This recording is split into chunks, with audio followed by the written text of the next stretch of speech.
Like आफ्नो positive एटिट्युडमा खतरा बवाल होला।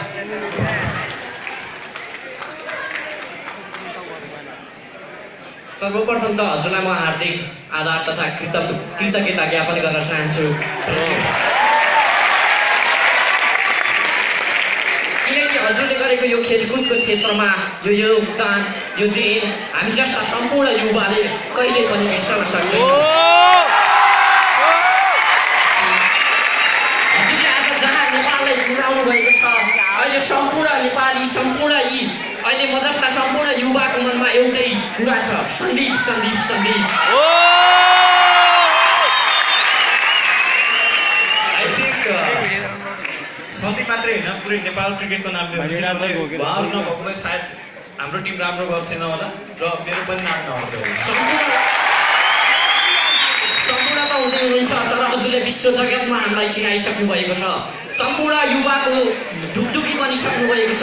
यसको लागि सम्पूर्ण युवा, सम्पूर्ण नेपाली अहिले 16 वर्षको यो एजदेखि 17-18को टिनेजर्सहरूको सम्पूर्ण नेपालीको तर्फबाट हजुरलाई हार्दिक धन्यवाद तथा कृतज्ञता ज्ञापन गर्छु। हजुरको अगाडि एउटा प्रश्न राख्न चाहन्छु कि हजुरको धेरै हल्ला अहिले जतासुकै हजुर यस्तो चर्चित हुनुभएको छ, सम्पूर्ण नेपालीको लागि खुसीको खबर हो, खुसीको छेड हो। सायद हामीले यस्तो खुसीको छेड भावी दिनमा पनि सुन्न पाऊँ, हजुरको उन्नति प्रगतिको मात्र चर्चा होस्, हजुरले नेपाललाई भावी दिनमा भने सम्पूर्ण शुभकामना हजुरमाथि म ज्ञापन गर्छु।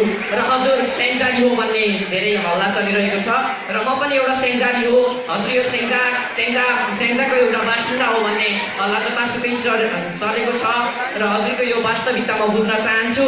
र अन्त्यमा सम्पूर्ण मेरो तर्फबाट मात्र होइन, सम्पूर्ण यहाँ आउने सम्पूर्ण विद्यार्थीको तर्फबाट हजुरको एउटा गीत सुनेर हामी मन्त्रमुग्ध हौँ।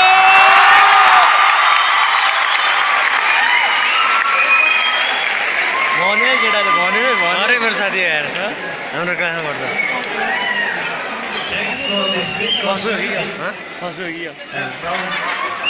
त्यस्तै भाषण गर्नमा ठिक लाग्छ। म चाहिँ त्यो त्यस्तो कुराहरू बिलिभ गर्दिनँ। म सेन्जाली हो कि म जाली हो कि म नक्कली हो कि के हो, म एउटा प्राउड नेप्लिज हो।